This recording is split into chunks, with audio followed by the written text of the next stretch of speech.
السلام علیکم ورحمۃ اللہ وبرکاتہ۔ ہائے دوستو، کیسے ہیں آپ سب؟ امید کرتا ہوں خیریت سے ہوں گی۔ تو جیسا کہ دوستو آپ سب کو معلوم ہے کہ سوشل میڈیا پہ ایک ویڈیو بہت ہی تیزی سے وائرل ہو رہی ہے جو مفتی طارق مسعود صاحب کی ہے۔ کچھ سمے پہلے مفتی طارق مسعود صاحب نے ایک ویڈیو اپلوڈ کی تھی جس میں لوگوں نے اس ویڈیو کو چھیڑ چھاڑ کر کے کچھ ہمارے ناسمجھ لوگ، کچھ جاہلوں نے اس ویڈیو کو چھیڑ چھاڑ کر کے اس طرح اس کو اپلوڈ کر دیا ہے کہ اب بتا رہے ہیں کہ مفتی طارق مسعود نے اس ویڈیو میں کہا ہے کہ قرآن میں فلاں فلاں آیت غلط ہے، فلاں آیت کا ترجمہ غلط ہے، یہ آیت لکھنے والوں نے غلطی کر دی ہے، جو کہ اس کے کہنے کا ارتھ، اس کا کہنے کا مطلب کچھ اور ہی تھا، لیکن کچھ ناسمجھوں نے اس ویڈیو کو اس طرح ایڈٹ کیا اور لوگوں کے سامنے پیش کیا جس کی وجہ سے مفتی طارق مسعود صاحب کی بدنامی ہو رہی ہے۔ تو اسی کو لے کر ہم ویڈیو آئے ہیں، مفتی طارق مسعود خود سامنے ایک نئی ویڈیو میں لے کر آئے ہیں، وہ اپنی چیز کی اس کو صحیح کرنے کے لیے کہ ہم نے اس ویڈیو میں کہا کیا تھا، اس ویڈیو کو سامنے لے کر آئے ہیں۔ تو چلیے دوستو دیکھتے ہیں پہلے اس ویڈیو کو۔ میں یہاں سفر میں ہوں اور نیٹ ورک پرابلم کی وجہ سے بار بار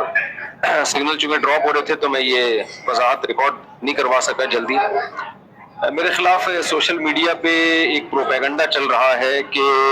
میں نے یہ کہا ہے کہ قرآن میں معاذ اللہ نقل کفر گرامر کی غلطیاں ہیں۔ جو میری بات ہے وہ یہ تھی کہ آپ میرا کلپ سن سکتے ہیں کہ اگر ظاہری لحاظ سے اس میں کوئی غلطی لکھنے میں ظاہری لحاظ سے، ورنہ اس میں بڑی حکمت ہے، گرامر کی ایک مسٹیک اگر ظاہری لحاظ سے میں مسٹیک کہہ رہا ہوں، گرامر کی ایک مسٹیک اگر ظاہری لحاظ سے میں مسٹیک کہہ رہا ہوں، ہم نے اس قرآن کی حفاظت ایسی کی ہے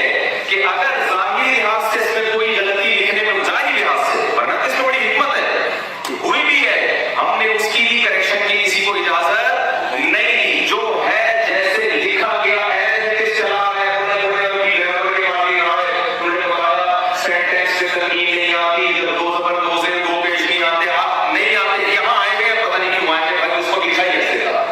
کتاب کی میرے بھائی ایسے حفاظت ہوئی ہو کہ اس کی گرامر کی ایک مسٹیک اگر ظاہری لحاظ سے میں مسٹیک کہہ رہا ہوں ہوئی ہے، اس کو ٹھیک کرنا کسی کے لیے ممکن نہیں ہے۔ ظاہری لحاظ سے مطلب ظاہری لحاظ سے بتا رہے مفتی صاحب کی لکھنے میں، جیسے انسان ہے لکھنے میں کوئی بھی غلطی کرتا ہے، لیکن مفتی صاحب بتا رہے ہیں کہ اس کے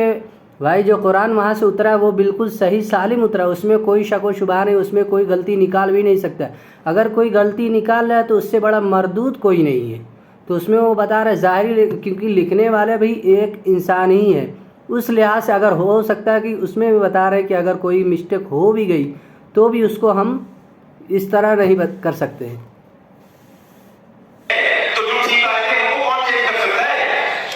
قرآن مجید میں لنسفام بالناصیہ یہ لفظ عام قاعدوں سے ہٹ کر ہے۔ عام قاعدوں میں یہ ہوتا ہے کہ جب آپ فعل کو لکھتے ہیں تو عین نون زبر عن کے ساتھ لکھتے ہیں، الف نہیں لکھتے، عام قاعدہ۔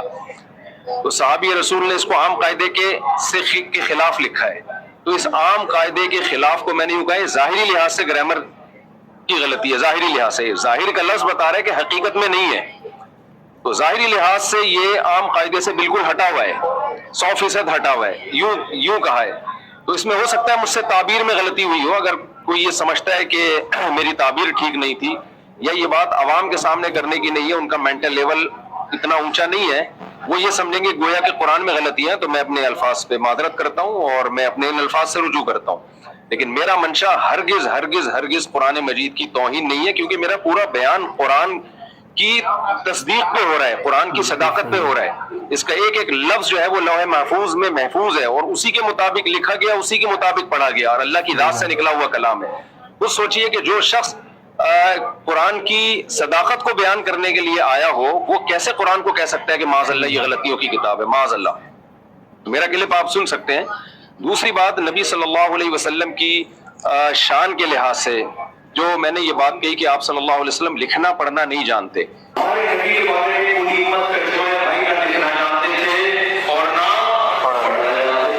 میں نے ہرگز ہرگز آپ کو ان پڑھ کا لفظ آپ کے لیے استعمال نہیں کیا، یہ توہین کا لفظ سمجھتا ہوں میں۔ میری طرف کسی نے منسوخ کیا کہ میں نے یہ کہا ہے کہ میں نے نبی کو معاذ اللہ ان پڑھ کہا ہے، ہرگز نہیں۔ میں نے کہا آپ صلی اللہ علیہ وسلم لکھنا پڑھنا نہیں جانتے، یہ لفظ امی کا ترجمہ ہے،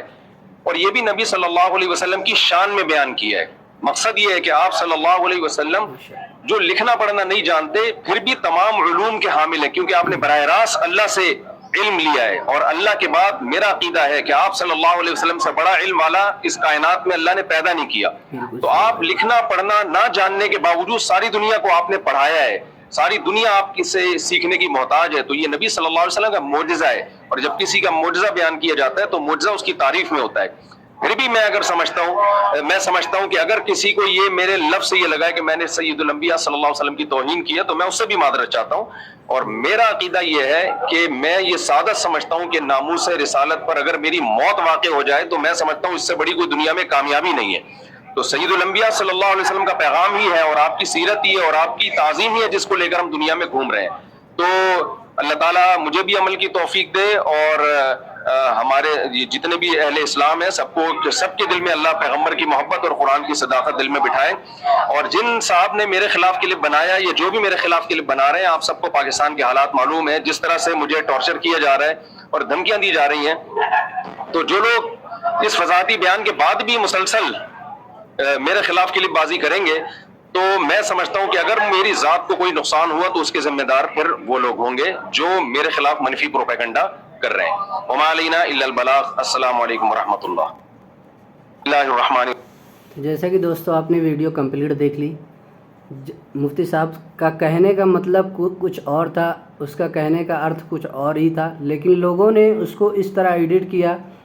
امی کہنے کا مطلب، آپ صلی اللہ علیہ وسلم کو امی بتلانے کا مطلب کچھ اور ہی تھا، اس کے شان میں تعریفیہ کر رہے تھے، لیکن ان لوگوں نے اس ویڈیو کو اس طرح ایڈٹ کیا کہ اس میں بتا رہے کہ مفتی صاحب آپ صلی اللہ علیہ وسلم کو ان پڑھ کہہ رہے ہیں، حالانکہ آپ نے ویڈیو میں کمپلیٹ دیکھا ہے، اس میں ایسی کوئی بات ہی نہیں ہے بالکل۔ تو میں آپ سبھی سے گزارش کرتا ہوں کہ بھائی اگر کوئی کسی سے غلطی ہو بھی رہی ہے تو بھی برائے مہربانی، آپ اتنے بڑے عالم نہیں ہیں بھائی، وہ خود اونچے لیول کے ایک دنیا میں مانے جانے عالم میں ان کی ایک گنتی ہوتی ہے۔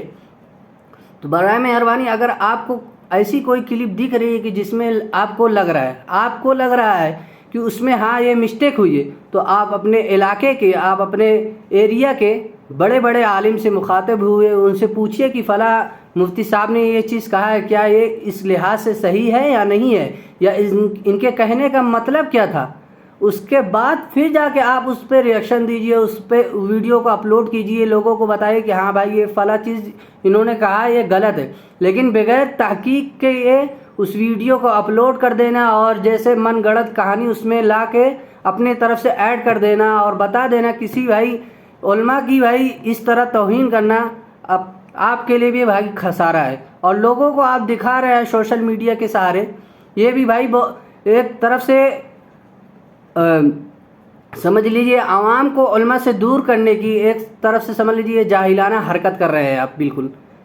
کہا گیا ہے بھائی علماء انبیاء کے وارث ہے، ایسے ہی علماء کو انبیاء کے وارث نہیں کہا گیا ہے، اس کے پیچھے کوئی نہ کوئی وجہ ہے، ان کو علم اللہ پاک نے اس طرح دیا ہے، اس لیے کہا گیا ہے علماء انبیاء کے وارث ہے۔ تو برائے مہربانی ایسی غلطی بالکل نہ کرے بھائی، کسی کی غلطی پہ اس طرح اب پریشانی دیکھ رہے ہیں آپ ان مفتی صاحب کی، ان کو جان لیوا حملہ بھی ہو رہا ہے آپ کی اس چھوٹی سی غلطی کی وجہ سے۔ اگر آپ جس بھائی نے اس ویڈیو کو اپلوڈ کیا ہے، اس طرح کی ویڈیو کو ایڈٹ کر کے اپلوڈ کیا ہے، میں ان سے گزارش کرتا ہوں کہ وہ بھائی اس ویڈیو کو فوراً ڈیلیٹ کریں اور معذرت مفتی طارق مسعود صاحب سے معذرت کی درخواست کرے بھائی۔ تو تب ملتے ہیں دوستو اگلے ویڈیو میں، تب تک کے لیے اللہ حافظ۔ ویڈیو پسند آئے تو دوستو ویڈیو کو لائک کریں، شیئر کریں اور کوئی پیارا سے کمنٹ ضرور کریں۔ تب تک کے لیے اللہ حافظ۔